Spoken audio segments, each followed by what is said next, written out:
നേരത്തെ സൂചിപ്പിച്ചതുപോലെ ഇടതുമുന്നണി നേരിടുന്ന ഒരു സംഘടനാ പ്രതിസന്ധിയിലേക്ക് തന്നെയാണ് നമ്മൾ പോകുന്നത്. RJD ഇടതുമുന്നണിയിൽ കലാപക്കൊടി ഉയർത്തുകയാണ്.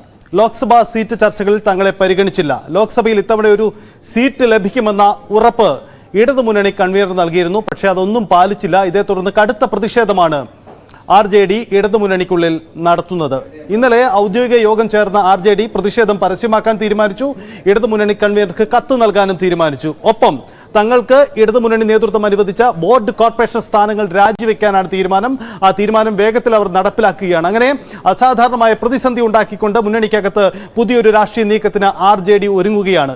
ഇവിടെ ഉയരുന്ന ചോദ്യം, കുറഞ്ഞ കാലഘട്ടമേ RJD ഇടതുമുന്നണിക്കൊപ്പം ചേർന്നിട്ട് ആയിട്ടുള്ളൂ. അതിനുശേഷം അവർ വീണ്ടും മുന്നണി വിടുക എന്ന ആലോചന നടക്കുമ്പോൾ RJD ലക്ഷ്യമിടുന്ന രാഷ്ട്രീയ നീക്കം എന്താണ്? RJD ലക്ഷ്യം UDF ആണോ? ഇടതുമുന്നണി ബന്ധം ഉപേക്ഷിച്ച് UDF-നൊപ്പം ചേരാനാണോ RJD ലക്ഷ്യമിടുന്ന രാഷ്ട്രീയ നീക്കം? ഇത് സ്വാഭാവികമായും ഈ ലോക്സഭാ തെരഞ്ഞെടുപ്പിന് മുന്നിൽ ഇടതുമുന്നണിക്ക് മുന്നിൽ പ്രതിസന്ധിയായിട്ടുണ്ട്. അതേസമയം ഇത് യാതൊരു പ്രതിസന്ധിയും ഉണ്ടാക്കില്ല എന്നതാണ് മുന്നണി കൺവീനർ EP ജയരാജന്റെ വാക്കുകൾ. മുന്നണിയുടെ തീരുമാനം ഒറ്റക്കെട്ടാണ്. ആർക്കെങ്കിലും പരാതി ഉണ്ടെങ്കിൽ അത് പരിഹരിക്കും. RJDക്ക് താൻ അത്തരം ഉറപ്പുകളൊന്നും നൽകിയിട്ടില്ല. ഒരുപക്ഷെ പഴയ ഇടതുമുന്നണി കൺവീനർ ഇത്തരം ഉറപ്പുകൾ നൽകിയിട്ടുണ്ടാവാം. താൻ അത്തരം ഉറപ്പ് നൽകിയിട്ടില്ല എന്ന കാര്യം സ്ഥിരീകരിച്ചുകൊണ്ട് ഇക്കാര്യത്തിൽ കൃത്യമായ മറുപടി നൽകാനും ഇടതുമുന്നണി കൺവീനർ EP ജയരാജൻ ശ്രമിച്ചിട്ടുണ്ട്. അദ്ദേഹത്തിന്റെ വാക്കുകൾ നമുക്ക് കേൾക്കാം. RJDയുടെ തന്നെ നേതാക്കൾ കാര്യങ്ങൾ വ്യക്തമാക്കിയിട്ടുണ്ട്. ഞങ്ങൾ ഇടതുപക്ഷ ജനാധിപത്യ മുന്നണിയെ ശക്തിപ്പെടുത്തുക എന്ന നിലപാടിൽ തന്നെയാണ്. സ്വാഭാവികമായും അവർ അവരുടെ പ്രശ്നങ്ങൾ ഉന്നയിക്കുന്നതിൽ തെറ്റില്ല. RJDയിൽ ഇനി എന്തെങ്കിലും അവർക്ക് പ്രത്യേക കാര്യങ്ങൾ ചർച്ച ചെയ്യാനുണ്ടെങ്കിൽ തീർച്ചയായും ഞങ്ങൾ ചർച്ച ചെയ്യും. അതിലൂടെ പ്രത്യേക പ്രശ്നങ്ങളൊന്നും ഒരു വിഷയമായിട്ട് ഞാൻ കാണുന്നില്ല. കാരണം RJDയുടെ നേതാക്കൾ തന്നെ വ്യക്തമാക്കിയിട്ടുണ്ട്. അതുകൊണ്ട് ഇനിയും എന്തെങ്കിലും പ്രശ്നങ്ങൾക്ക് അവശേഷിക്കുന്നുണ്ടെങ്കിൽ അതുകൂടി ചർച്ച ചെയ്ത് പരിഹരിച്ച് മുന്നോട്ട് പോകും. അവർക്ക് സീറ്റ് വാഗ്ദാനം നൽകിയിരുന്നു, കൺവീനർ ഉറപ്പ് നൽകിയിരുന്നാണ് പറയുന്നത്. അതൊരു പക്ഷേ ഇപ്പോഴത്തെ കൺവീനർ ആവാൻ സാധ്യതയില്ല. സ്വാഭാവികമായും ഓരോ പാർട്ടിയും ആഗ്രഹിക്കും. അതിലൊന്നും തെറ്റില്ല. അവഗണിക്കുന്നൊരവസ്ഥയാണ് സ്വീകരിച്ചത്. അത്തരത്തിലുള്ള ഒരവസ്ഥയും ഇടതുപക്ഷ മുന്നണി ഒരു പാർട്ടികളോട് സ്വീകരിക്കില്ല. ഞങ്ങൾ എല്ലാം കൂടി ചർച്ച ചെയ്ത് എല്ലാവരും കൂടി ചേർന്ന് തീരുമാനിക്കുന്ന തീരുമാനങ്ങളെ ഞങ്ങൾ മുന്നണി തീരുമാനമായി എടുക്കൂ. എല്ലാവരും ഐക്യത്തോടു കൂടിയിട്ടാണ്. ഇനി എന്തെങ്കിലും അല്ലറച്ചില ഒരുപക്ഷെ സ്വാഭാവികമായി രാഷ്ട്രീയ പാർട്ടികളാകുമ്പോൾ നിയമസഭാ തെരഞ്ഞെടുപ്പും പാർലമെന്റ് തെരഞ്ഞെടുപ്പൊക്കെയാണ്, തദ്ദേശ സ്വയംഭരണ സ്ഥാപനങ്ങളിലേക്കുള്ള തെരഞ്ഞെടുപ്പൊക്കെയാണ്. പാർട്ടി അണികളിൽ താൽപര്യമുണ്ടാകുക സ്വാഭാവികമായി ഉണ്ടാകാം. അതൊന്നും ഒരു തെറ്റായിട്ടുള്ള നടപടിയായിട്ട് ഈ അഭിപ്രായങ്ങൾ പറയുന്നത് ഒരു തെറ്റായ പ്രവണതയായിട്ടല്ല ഞാൻ കാണുന്നത്. അവർക്കിടയിൽ വന്നിട്ടുള്ളൊരു അഭിപ്രായം പറഞ്ഞത് മാത്രമേ ഉള്ളൂ. അത് ഇടതുപക്ഷ മുന്നണിക്കെതിരായിട്ടുള്ള ഒരു വർത്തമാനമേ അല്ല. ഇടതുപക്ഷ മുന്നണിയെ കൂടുതൽ ശക്തിപ്പെടുത്താൻ കഴിയത്തക്ക നിലയിലുള്ള നിലപാട് തന്നെയാണ് RJD സ്വീകരിച്ചിട്ടുള്ളത്.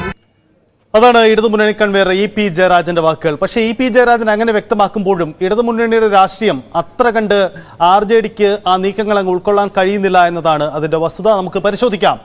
VV അരുൺ തിരുവനന്തപുരത്ത് നിന്നും ചേരുന്നു. അരുൺ, ഇടതുമുന്നണിയിൽ അത്ര പതിവുള്ള കാഴ്ചകളല്ല നമ്മൾ കാണുന്നത്. സാധാരണ ഈ സീറ്റ് ചർച്ചകളിൽ ഇങ്ങനെ നേതാക്കളോ അല്ലെങ്കിൽ ഏതെങ്കിലും കക്ഷികളോ പരസ്യമായി അഭിപ്രായം പറയുക ഇടതുമുന്നണിയിൽ അത്ര പരിചിതമായി നമ്മൾ കണ്ടിട്ടില്ല. അപൂർവം ചില അവസരങ്ങൾ ഉണ്ടായിട്ടുണ്ട് താനും. RJD ഇത്തരം ഒരു സീറ്റ് ആവശ്യം മുന്നോട്ട് വെക്കുമ്പോൾ അങ്ങനെ ഒരു ധാരണയുണ്ടായിരുന്നില്ല എന്ന കാര്യം ഇടതുമുന്നണി നേതൃത്വം വ്യക്തമാക്കുന്നുണ്ട്. എന്താണ് RJDയുടെ ലക്ഷ്യം? ഒപ്പം ഇടതുമുന്നണി ഈ പ്രതിസന്ധിയെ എങ്ങനെ RJD ഒപ്പം നിർത്താൻ ശ്രമിക്കുമോ?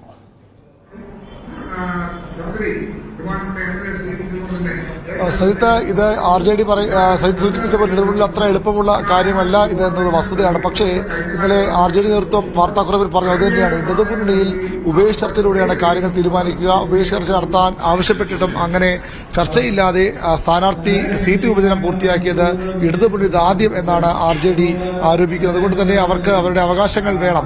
RJD കഴിഞ്ഞ കുറേ നാളുകളായി മുന്നണി നേതൃത്വവുമായി അത്ര സ്വരച്ചേർച്ചയിലല്ല. കാര്യമായ തർക്കങ്ങൾ പരസ്യമാകുന്നതിൽ പോലും മന്ത്രിസ്ഥാനം വിഭജിച്ച് നൽകിയപ്പോൾ പോലും ഒരു MLA-എങ്കിലുമുള്ള എല്ലാ പാർട്ടികൾക്കും മന്ത്രിസ്ഥാനം നൽകാൻ CPM നേതൃത്വം തീരുമാനിച്ചാണ്. ഇതിന്റെ ഭാഗമായി സീറ്റ് ലഭിക്കാതെ പോയതിൽ ഒരു MLA ഉള്ള KP മോഹനൻ MLA ഉള്ള RJD മാത്രമാണ്. നേരത്തെ ഒരു LJD ആയിരുന്നു. ആ സമയത്ത് തന്നെ അവർക്ക് സീറ്റ് അവകാശവാദം ഉന്നയിച്ചതാണ്. പക്ഷെ അന്ന് അനുവദിച്ചില്ല. ഇപ്പോൾ 2 വർഷം പിന്നിടുമ്പോൾ KP ഗണേഷ് കുമാറും രാമേന്ദ്രൻ കടന്നപ്പള്ളിയും മന്ത്രിസഭയിൽ വന്ന സമയത്തും മുന്നണി യോഗത്തിൽ ഔദ്യോഗികമായി തന്നെ RJD നേതൃത്വം മന്ത്രിസ്ഥാനം ആവശ്യപ്പെട്ടു. സോഷ്യലിസ്റ്റുകൾക്ക് പരിഗണന മന്ത്രിസഭയിൽ വേണം, ഇതായിരുന്നു RJDയുടെ ആവശ്യം. അന്ന് മുന്നണി നേതൃത്വം അത് ചെവിക്കൊണ്ടില്ല, അവരുടെ ആവശ്യം അംഗീകരിച്ചില്ല. ഇപ്പോൾ സീറ്റ് വിഭജനം വന്നപ്പോഴും വർഗീസ് ജോർജ് ഉൾപ്പെടെയുള്ള RJD നേതാക്കൾ മുന്നണി യോഗത്തിൽ സോഷ്യലിസ്റ്റുകൾക്ക് പരിഗണന വേണം, സീറ്റ് വിഭജിക്കുമ്പോൾ സോഷ്യലിസ്റ്റുകൾക്ക് പരിഗണന വേണമെന്ന ആവശ്യം മുന്നോട്ട് വച്ചു. അത് മുഖ്യമന്ത്രിയുടെ മറുപടിയായി യോഗത്തിൽ അല്പം പരിഹാസം കാണുന്നതായിരുന്നു. സോഷ്യലിസ്റ്റുകൾ തൽക്കാലം അല്പം കൂടി ക്ഷമിക്കണം, കാത്തിരിക്കണമെന്ന് മറുപടി പറഞ്ഞുകൊണ്ട് സീറ്റ് നൽകാൻ കഴിയുമെന്ന് മുന്നണി കൺവീനർക്ക് പകരം മുഖ്യമന്ത്രി തന്നെ വ്യക്തമാക്കുന്ന ഒരു സാഹചര്യമുണ്ട്. അതിന് പിന്നാലെയാണ് ഇന്നലെ സംസ്ഥാന നേതൃയോഗം ചേർന്ന് RJD ബോർഡ് കോർപ്പറേഷൻ സ്ഥാനങ്ങൾ തങ്ങൾ വിടുകയാണെന്ന പ്രഖ്യാപനം നടത്തിയത്. 2 ചെയർമാൻ സ്ഥാനവും 3 ബോർഡ് മെമ്പർ സ്ഥാനവുമാണ് RJDക്ക് ഇടതുമുന്നണി അനുവദിച്ച് നൽകിയിട്ടുള്ളത്. അത് തിരിച്ചു നൽകുമെന്നാണ് തീരുമാനം. പക്ഷേ ഇത് വലിയൊരു മുന്നണിയിലെ പ്രതിസന്ധിയായി ഇടതുമുന്നണി നേതൃത്വം, പ്രത്യേക CPM കാണുന്നില്ല. അതിന് കാരണം RJD കടുത്ത നിലപാടിലേക്ക് പോകില്ല എന്ന ആത്മവിശ്വാസം തന്നെയാണ് അവർക്കുള്ളത്. RJDയും അത് പറയുന്നു. ഇപ്പോൾ തൽക്കാലത്തേക്ക് മറ്റു നീക്കങ്ങളൊന്നുമില്ല. ദേശീയതലത്തിലും സംസ്ഥാനത്തും ഇടതുപക്ഷത്തെ ശക്തിപ്പെടുത്തുകയാണ് തങ്ങളുടെ ലക്ഷ്യം. അത് തുടരും. എന്നാൽ തങ്ങളുടെ അണികൾക്ക്, പ്രവർത്തകർക്ക് വലിയ എതിർവികാരമുണ്ട്.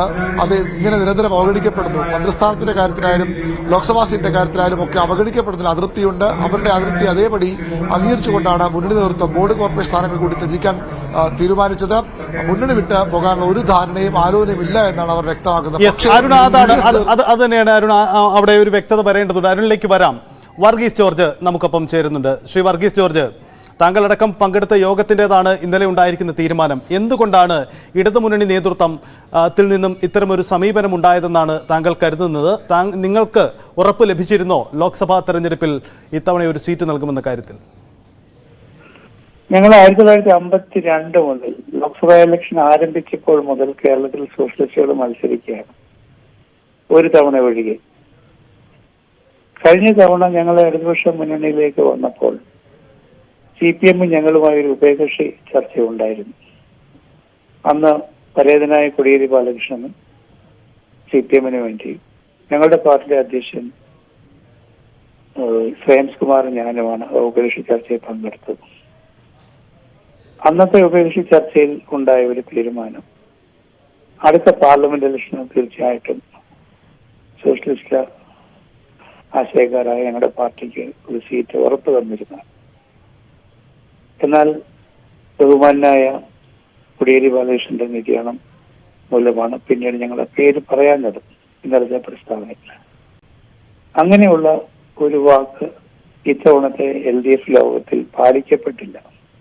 മാത്രമല്ല, എപ്പോഴും ദശാബ്ദങ്ങളായി LDF-ലെ സീറ്റ് ഫോർമുല നിർണയിക്കുമ്പോൾ സീറ്റ് ഫോർമുല പ്രഖ്യാപിക്കുന്നതിന് മുമ്പ് ഘടകകക്ഷികളുമായിട്ട് ഉഭയകക്ഷി ചർച്ച നടത്തും.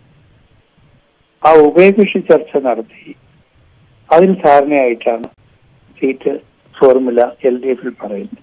പക്ഷെ ഇത്തവണ അങ്ങനെ ഒരു കാര്യമേ ഉണ്ടായിട്ടില്ല. നേരെ LDF-ൽ വന്ന് സീറ്റുകൾ പറയുകയായിരുന്നു. അവിടെ വെച്ച് തന്നെ ഞങ്ങൾ ആ രീതിയെ ഒരു വിയോജിപ്പ് പ്രകടിപ്പിക്കുകയും ചെയ്തിരുന്നു. ഉഭയകക്ഷി ചർച്ച കൂടാതെ ഇങ്ങനെ വന്ന സീറ്റ് പറയുന്നത് ശരിയായ രീതിയല്ലെന്ന് ഞാൻ പറയുകയുണ്ടായി.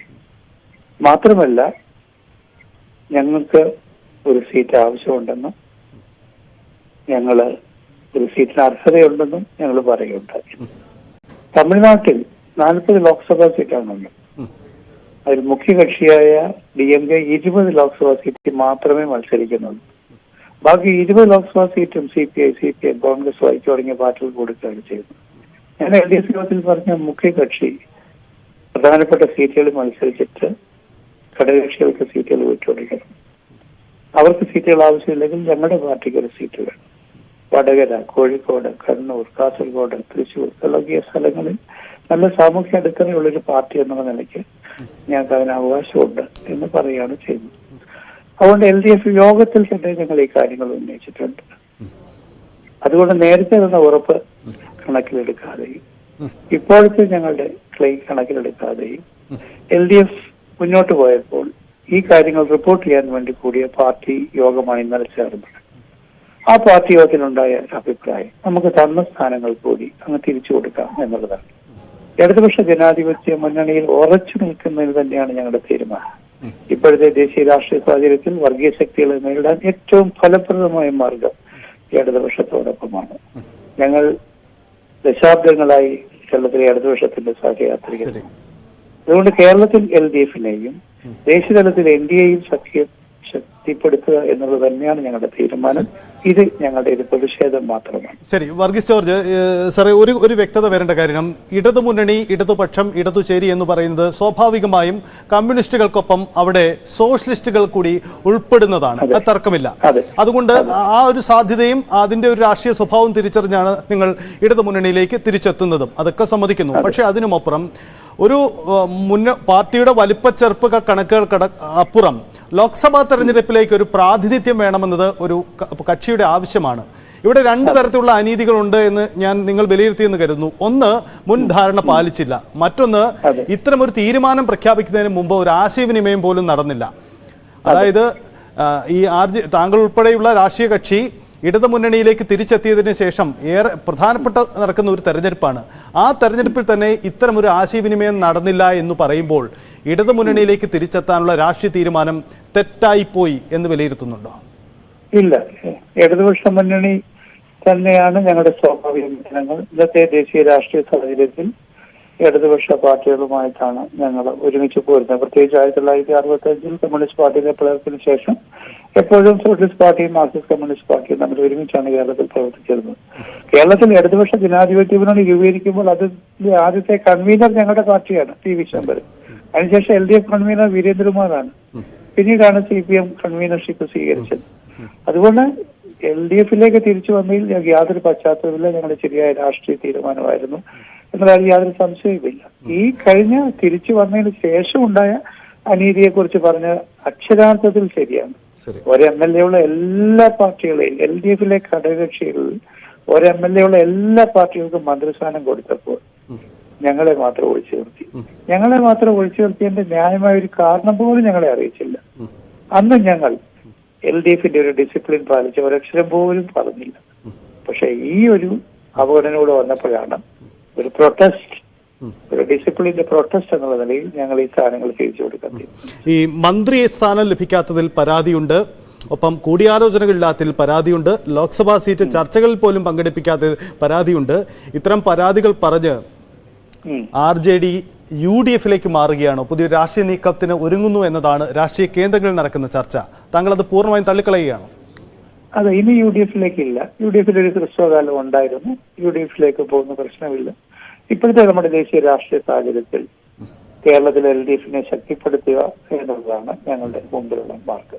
പക്ഷെ അവിടെ പറയുമ്പോഴും ഒരു കാര്യം ഓർക്കണം, UDF-നൊപ്പം നിന്നപ്പോൾ MP വീരേന്ദ്രകുമാർ പാലക്കാട് മത്സരിച്ചിരുന്നു. ലോക്സഭാ തെരഞ്ഞെടുപ്പിൽ നിങ്ങൾക്ക് സാന്നിധ്യമുണ്ടായിരുന്നു, പ്രാതിനിധ്യമുണ്ടായിരുന്നു.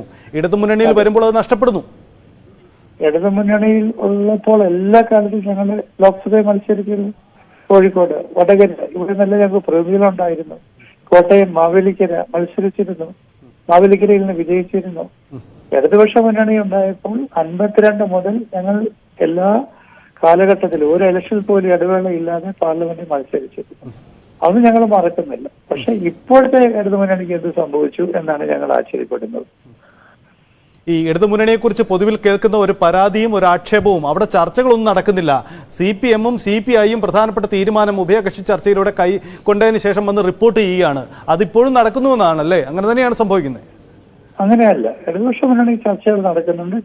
ഞങ്ങളുടെ പാർട്ടി സാമൂഹ്യ നീതിയെക്കുറിച്ചാണെങ്കിലും ജാതി സംസ്ഥയെ കുറിച്ചാണെങ്കിലും വിദേശ മൂലധനത്തിൽ നിക്ഷേപം വിദ്യാഭ്യാസത്തിൽ കൊണ്ടുവരുന്നതിനെ കുറിച്ചും സ്വകാര്യ മൂലധന നിക്ഷേപത്തെക്കുറിച്ചും ഒക്കെ ശക്തമായി ഞങ്ങൾ അവിടെ സംസാരിക്കാറുണ്ട്, ഞങ്ങളുടെ നിലപാടുകൾ പറയാറുണ്ട്. ചർച്ചകൾ നടക്കുന്നില്ലെന്നുള്ളത് ശരിയല്ല. പക്ഷെ ഡിസിഷൻ മേക്കിംഗ് വരുമ്പോൾ ഈ ഒരു പ്രവണത കാണുന്നുണ്ട്. ഈ ലോക്സഭാ സീറ്റിന് അപ്പുറത്തേക്ക് 2.5 വർഷം പിന്നിട്ട ഒരു സർക്കാർ, പകുതി കാലയളവ് പിന്നിട്ട് കഴിഞ്ഞു. ഒരു മന്ത്രിസഭാ പുനഃസംഘടന പൂർത്തിയായി. പക്ഷെ അവിടെയും നിങ്ങൾക്കൊരു പരിഗണന കിട്ടിയില്ല. ഇനിയെങ്കിലും അവശേഷിക്കുന്ന കാലയളവിൽ മന്ത്രിസഭയിൽ ഒരു പ്രാതിനിധ്യം നൽകിക്കൊണ്ട് അത്തരമൊരു പരിഗണന ഇടതുമുന്നണിയിൽ RJDക്ക് കിട്ടും, അങ്ങനെ പ്രതീക്ഷിക്കുന്നുണ്ടോ? അത് ഇടതുമുന്നണി തീരുമാനിക്കട്ടെ. ഇടതുമുന്നണിയാണ് തീരുമാനിക്കുന്നത്. ഞങ്ങൾ ഒരാവശ്യവും ഇനി മുമ്പോട്ട് വെക്കാൻ പോകുന്നില്ല. ഇടതുപക്ഷ മുന്നണിയുടെ ഡിസിപ്ലിൻ അനുസരിച്ച് ഞങ്ങളുടെ പാർട്ടി പ്രവർത്തകർ LDFന്റെ മാനിഫെസ്റ്റോ അനുസരിച്ച് പ്രവർത്തിക്കും. ഈ LDF ഗവൺമെന്റിനെ അധികാരത്തിൽ കൊണ്ടുവന്നതിൽ ഞങ്ങൾക്കും പ്രധാനപ്പെട്ട പങ്കുണ്ട്. അങ്ങേക്കറിയാവല്ലോ ഞങ്ങളുടെ പാർട്ടിയുടെ മലബാറിലെ സ്വാധീന കേന്ദ്രങ്ങൾ. ആ സ്വാധീന കേന്ദ്രങ്ങളിൽ വിജയിച്ച LDF MLA-മാരെ വിജയിപ്പിക്കുന്നതിൽ നിസ്വാർത്ഥരായ സോഷ്യലിസ്റ്റുകൾ കുടുംബങ്ങളായിട്ട് അഹോരാത്രം പരിശ്രമിച്ചു. കുറ്റിയാടിയിൽ ജയിക്കുന്ന 400 വോട്ടിനല്ലേ, ഞങ്ങൾക്ക് അവിടെ 5000 വോട്ട് ഈസി ആയിട്ടുണ്ടെന്ന് എല്ലാവർക്കും അറിയാവുന്നു. അങ്ങനെ എത്രയോ നിയോജകമണ്ഡലങ്ങൾ ഞങ്ങളുടെ പ്രവർത്തനങ്ങളുടെ ഫലമായിട്ട് വിജയിച്ചു വന്നതാണ്. അതുകൊണ്ട് ഈ ഗവൺമെന്റിന്റെ വിജയത്തിനും തുടർച്ചയ്ക്ക് ഞങ്ങൾ കൂടി കാരണക്കാരാണ്. പക്ഷെ അത് LDF മനസ്സിലാക്കണമെന്ന് മാത്രമേ ഞങ്ങൾ പറഞ്ഞിട്ടുള്ളൂ. ഓക്കെ, ഈ കക്ഷി സോഷ്യലിസ്റ്റുകളുടെ ഏകീകരണം സംയോജനം ഉണ്ടാവണമെന്ന ആവശ്യം ഇടതുമുന്നണി നേതൃത്വം മുഖ്യമന്ത്രിയൊക്കെ നേരത്തെ പരസ്യമാക്കിയതാണ്. അത് സംഭവിക്കാത്തത് കൊണ്ടാണോ ഒരുപക്ഷെ ഈ സീറ്റ് വിഭജന വിഷയങ്ങളിൽ അടക്കം ഒരു പരിഗണന കിട്ടാതെ പോകുന്നത്? എന്തുകൊണ്ട് ഇക്കാര്യത്തിൽ ഇടതുമുന്നണി നിലപാട് അങ്ങനെ എടുക്കുന്നു? അത് ഞങ്ങൾ വളരെ ആത്മാർത്ഥമായിട്ട് വാസ്തവത്തിൽ പരിശ്രമിച്ചാണ്. പക്ഷെ അപ്പോഴാണ് കർണാടകത്തിലെ രാഷ്ട്രീയ പ്രശ്നം വന്നത്. JDS-ഉമായി ഞങ്ങൾ ധാരണയായതാണ്. പ്രസിഡന്റ് സ്ഥാനം JDS-ന് കൊടുക്കാം, ഞങ്ങൾ മാറി വയ്ക്കാം, അങ്ങനെ 3 MLA-മാരുണ്ടാകും. പക്ഷെ അപ്പോഴാണ് JDS പാർട്ടി ദേശീയ തലത്തിൽ NDA-യുമായിട്ട് കൂട്ടിച്ചേർന്നത്, അവരുടെ അധ്യക്ഷൻ NDA-യിലേക്ക് ചേർന്നത്. അപ്പോൾ പിന്നെ ആ പാർട്ടിയുമായിട്ട് ചേരാൻ നിവൃത്തിയില്ലാതെ വന്നു. അങ്ങനെയാണ് BJP-യുമായിട്ട് ഒരിക്കലും സന്ധി ചേരാത്ത ലാലു പ്രസാദ് യാദവിന്റെ പാർട്ടിയിൽ ഞങ്ങൾ ചേരാൻ തീരുമാനിച്ചു. ശരി, ഈ എന്തായാലും ലോക്സഭാ സീറ്റ് വിഭജനം പൂർത്തിയാക്കി അതിന്റെ ഒരു ധാരണയുണ്ടായി എന്നാണ് ഇടതുമുന്നണി നേതൃത്വം പറയുന്നത്. അങ്ങനെയെങ്കിൽ ഇനി ഒരു പുനഃപരിശോധന ഈ ലോക്സഭാ സീറ്റ് വിഭജന കാര്യത്തിൽ ഉണ്ടാകുമെന്ന് പ്രതീക്ഷിക്കുന്നുണ്ടോ? എനിക്ക് പ്രതീക്ഷയില്ല. പക്ഷെ ഞങ്ങളുടെ പ്രൊട്ടസ്റ്റ് ഞങ്ങൾ രേഖപ്പെടുത്തി. വളരെ നന്ദി. എന്തായാലും വർഗീസ് ജോർജാണ് രാഷ്ട്രീയ നിലപാട് പ്രഖ്യാപിച്ചത്. എന്തായാലും ഇടതുമുന്നണി വിട്ട് മറ്റൊരു രാഷ്ട്രീയ സാധ്യതയിലേക്കില്ല, പക്ഷേ മുന്നണിക്കകത്ത് നിന്നുകൊണ്ട് തങ്ങളുടെ പ്രതിഷേധം ശക്തമായി അറിയിക്കുക, അത് തന്നെയാണ് അദ്ദേഹം വ്യക്തമാക്കുന്ന കാര്യം. വി അരുൺ തുടരുന്നുണ്ട്. അരുണ്, വർഗീസ് ജോർജിന്റെ വാക്കുകൾ നമ്മൾ കേട്ടു. നമ്മൾ പ്രതീക്ഷിക്കുന്ന അല്ലെങ്കിൽ രാഷ്ട്രീയ കേന്ദ്രങ്ങൾ പൊതുവിൽ സാധ്യതയായി വിലയിരുത്തുന്ന ഒരു കാര്യം RJD-യുടെ നീക്കം UDF-ലേക്കാണ് അല്ലെങ്കിൽ മറ്റൊരു രാഷ്ട്രീയ സാധ്യതയിലേക്കാണ്, അതിന് മുമ്പായുള്ള ഒരു കളമൊരുക്കലാണ് ഇപ്പോൾ നടക്കുന്നത് എന്നൊക്കെയാണ് നമ്മൾ കരുതുന്നത്. പക്ഷേ ആ സാധ്യതകളൊക്കെ വർഗീസ് ജോർജ് തള്ളുകയാണ്. നമുക്കത് വിശ്വാസത്തിലെടുക്കാൻ കഴിയുമോ? മറിച്ച് രാഷ്ട്രീയം സാധ്യതകൾ അതെക്കാലവും ഇങ്ങനെ നീണ്ടു നിവർന്ന് കിടക്കുന്നതാണ്. അത്തരം സാധ്യതയിലേക്ക് തന്നെയാണോ RJD ലക്ഷ്യമിടുന്നത്? ഒരു വിദൂര സാധ്യത ഇപ്പോൾ തള്ളിക്കാനാകില്ല. പക്ഷേ RJD എത്രത്തോളം UDF-ന് ഇപ്പോൾ അനിവാര്യമാണെന്ന കാര്യം കൂടി പ്രസക്തമാണ് സൈദ്. കാരണം RJD അവിടെ ഒരു സീറ്റിന്റെ പേരിൽ മുന്നണിയുമായി തർക്കിച്ച് പുറത്തു വന്നവരാണ്. ഇപ്പോൾ അത്തരമൊരു സ്പേസ് അവർക്ക് അവിടെ ഉണ്ടോ എന്നത് ഏറ്റവും പ്രധാനപ്പെട്ട ചോദ്യമാണ്. ഇടതുമുന്നണിയിൽ നിന്ന് ആരെ അടുത്തെടുത്താലും അത് രാഷ്ട്രീയമായി UDF-ന് നേട്ടമാണെന്ന് സംശയമില്ല. പക്ഷേ RJD എത്രത്തോളം ശക്തിയാണ്, അവരുടെ ആ സംഘടന എന്ന നിലയിൽ ശക്തിയാണ്, എത്രത്തോളം അവർക്ക് UDF-മായി ചേർന്ന് പോകാനാകും, അങ്ങനെ പല വിഷയങ്ങളുണ്ട്. ഏതായാലും ഇപ്പോൾ ലോക്സഭാ തെരഞ്ഞെടുപ്പിന് ഇനി പ്രഖ്യാപനത്തിന് ആഴ്ചകൾ മാത്രം ബാക്കിയുണ്ട്. അതുകൊണ്ട് തന്നെ അത്തരമൊരു നീക്കം ഉടനൊന്നും ഉണ്ടാകേണ്ടതില്ല. ഒരുപക്ഷെ അടുത്ത തദ്ദേശ തെരഞ്ഞെടുപ്പോ നിയമസഭാ തെരഞ്ഞെടുപ്പൊക്കെ വരുമ്പോൾ RJD മുന്നണി വിട്ടു പോകാനും അത്ഭുതപ്പെടാനില്ല. പക്ഷേ ഇപ്പോൾ അത്തരമൊരു നീക്കം പെട്ടെന്ന് RJD-യുടെ ഭാഗത്ത് ഉണ്ടാകില്ല എന്ന് തന്നെയാണ് ഇടതുമുന്നണി നേതൃത്വം. നമുക്കും അങ്ങനെ തന്നെ കാര്യങ്ങളെ കാണേണ്ടി വരും.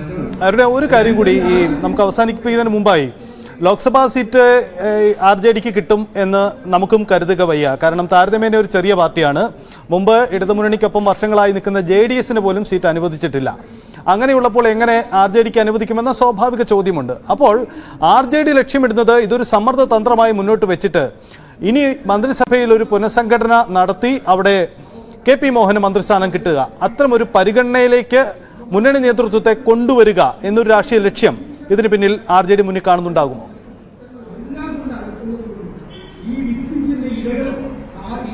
അങ്ങനെ ഒരു പ്രതീക്ഷ അവർക്ക് ഉണ്ടാകില്ല. കാരണം അടിയന്തരമായ ഒരു പുനഃസംഘടന ഉണ്ടാകാൻ ഇടതുമുന്നണി മന്ത്രിസഭയിൽ, പിണറായി മന്ത്രിസഭയിൽ സാധ്യതയില്ല. ഒരു പക്ഷേ ഭരണത്തിന്റെ അവസാന നാളുകളിലെങ്കിലും അങ്ങനെ ഒരു മാറ്റം ഉണ്ടാകാനുണ്ടെങ്കിൽ മാത്രമേ, അതിനു മുമ്പ് അങ്ങനെ ഒരു പുനഃസംഘടനയ്ക്കും സാധ്യതയില്ല. പക്ഷേ ഈ ഏറ്റവും പ്രധാനപ്പെട്ട കാര്യം, ഈ പിണറായി മന്ത്രിസഭ, രണ്ടാം പിണറായി മന്ത്രി തുടക്കത്തിൽ LJD-ക്ക് ഒരു മന്ത്രിസ്ഥാനം ലഭിക്കുമായിരുന്നു വിശ്വസിക്കുന്നവർ ഏറെയുണ്ട്. അന്ന് അവരുടെ ഇപ്പോൾ സംസ്ഥാന അധ്യക്ഷൻ MV ശ്രേയാംസ് കുമാർ തന്നെ അത്തരമൊരു കടുത്ത നിലപാട് മുന്നണി യോഗത്തെ അറിയിച്ചില്ല. അങ്ങനെ സീറ്റ് മന്ത്രിസ്ഥാനം വേണമെന്ന ആവശ്യം ശക്തമായി ഉന്നയിച്ചു. അത് അദ്ദേഹവും KP മോഹനുമായുള്ള തമ്മിലുള്ള അത്ര സ്വരച്ചേർച്ചയില്ലാത്ത ബന്ധത്തിന്റെ പേരിലാണ് എന്ന് കരുതുന്നവരും RJD ഉണ്ട്. അതുകൊണ്ടാണ് അങ്ങനെ ഒരു സീറ്റ് അവർ അന്ന് മന്ത്രിസ്ഥാനം ലഭിക്കാതെ പോയത്. ഇല്ലെങ്കിൽ INL പോലും മന്ത്രിസ്ഥാനം നൽകുമ്പോൾ RJDക്ക് തീർച്ചയായും മന്ത്രിസ്ഥാനം ലഭിക്കുമെന്ന് പ്രതീക്ഷിക്കുന്നവരുണ്ട്. പക്ഷെ അന്നൊരു ശക്തമായ നിലപാട് സ്വീകരിക്കാൻ നേതൃത്വത്തിന് കഴിഞ്ഞില്ല. പിന്നീട് ഈ 2.5 വർഷം പൂർത്തിയാകുമ്പോൾ അത് ആവശ്യപ്പെടുമ്പോൾ നൽകാനുള്ള സ്പേസ് മന്ത്രിസഭയിൽ ഇല്ലാത്തതും വസ്തുതയാണ്. 2 മന്ത്രിമാർ മാറുന്നു. അവർക്ക് പകരം നേരത്തെ വാഗ്ദാനം നൽകപ്പെട്ട 2 മന്ത്രിമാർക്ക് മന്ത്രിസഭയിൽ ഇടം നൽകേണ്ടി വരും. അതുകൊണ്ട് തന്നെ അവിടെയും RJDക്ക് സ്പേസ് ഇല്ലാതെ പോയി.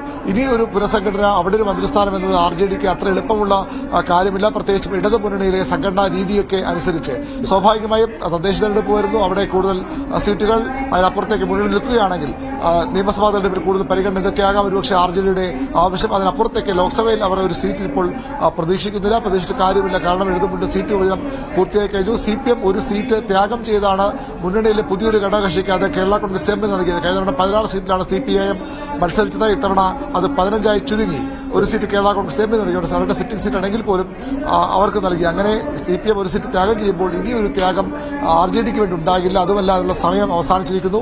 ഉഭയകക്ഷി ചർച്ചകൾ നടത്താതെ, അവരെ വിശ്വാസത്തിലെടുക്കാതെ സീറ്റ് വിഭജനത്തിലേക്ക് പോയി എന്ന പരാതിയാണ് ഇപ്പോൾ RJD പ്രധാനമായും ഉന്നയിക്കുന്നത്. അതുകൊണ്ടാണ് ഈ ബോർഡ് കോർപ്പറേഷൻ അധ്യക്ഷ സ്ഥാനവും അതുപോലെ തന്നെ മെമ്പർ സ്ഥാനവും രാജിവെച്ചുകൊണ്ട് അത്തരമൊരു പ്രതിഷേധം മുന്നണി യോഗത്തെ അറിയിക്കുന്നത്, പരസ്യമായി വാർത്താക്കുറിപ്പിലൂടെ അത് പരസ്യപ്പെടുത്തുന്നത്. യെസ്, അതാണ് അരുൺ സൂചിപ്പിച്ച രാഷ്ട്രീയം. എന്തായാലും ഇടതുമുന്നണിയിൽ കലാപക്കൊടി ഉയർത്താനുള്ള RJD നീക്കം തൽക്കാലം അതൊരു പ്രതിഷേധമായി തന്നെ അവസാനിക്കുകയുള്ളൂ. മറിച്ച് ആ പ്രതിഷേധം ഫലം കാണുന്ന രാഷ്ട്രീയ നീക്കത്തിലേക്ക് അത് നീങ്ങാൻ സാധ്യതയില്ല എന്നതാണ് ഇന്ന് ഈ ചർച്ചയുടെ ഉള്ളടക്കമായി മാറുന്നത്. വർഗീസ് ജോർജും ഇക്കാര്യം സ്ഥിരീകരിച്ചു കഴിഞ്ഞു.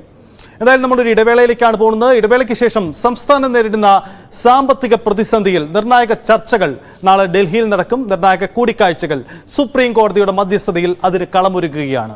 ഈ രാഷ്ട്രീയ സാധ്യതകൾ, ഈ ഇപ്പോഴത്തെ ചർച്ചകൾ അത് ഏതു തരത്തിൽ ഫലം കാണുമെന്ന പരിശോധനയാണ് അടുത്ത ഘട്ടത്തിൽ നമ്മൾ നടത്തുക. അതിനു മുമ്പ് ഒരു ഇടവേള.